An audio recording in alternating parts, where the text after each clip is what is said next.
us now is Dr. Jared Ross. Dr. Ross, it is great to have you with us today. Millions of Americans are hearing the words aortic dissection today, maybe for the first time. In plain English, what is aortic dissection? What symptoms should people watch out for? And, when does it change from chest pain or indigestion to a 911 call? Yeah, thanks so much for having me on the show. I've had the pleasure to meet Senator Graham in person, and really sad to hear about his passing. I'm here in South Carolina myself, currently working today, taking a break out of the ER to remember him. But aortic dissection is the aorta is the biggest blood vessel in the body, and unfortunately, under the high pressure stresses that it goes through on a daily basis, it can rupture. And that's most common in older men, especially men who smoke cigarettes or use tobacco, who have high blood pressure, or who have other heart disease or vascular disease.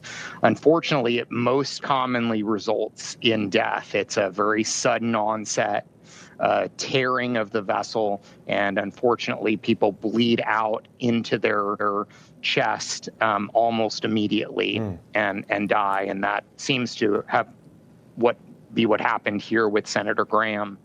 But people should always watch out for chest pain, especially chest pain that's sudden in onset, chest pain that radiates to the back or between the shoulder blades, any stroke-like symptoms, so chest pain that accompanies any numbness or tingling, weakness on one side of the body, difficulty speaking, facial droop, any visual changes. Those are all very concerning. If it's caught early, it can often be treated with surgery. It's a very invasive surgery to replace the aorta with a graft material, but people can survive and live fruitful lives that way. Unfortunately, it's usually detected right before people die or right after death. So how do people detect this? I mean, could the late senator have had this condition for years without knowing it? Yes, almost definitely.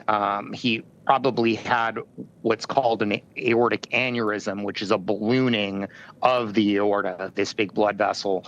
And that, I don't have access to his medical records, but that may have been known or may not have been known. If it was known, it may have been being monitored. And there's certain criteria for monitoring that. And then at a certain point, it's considered surgical.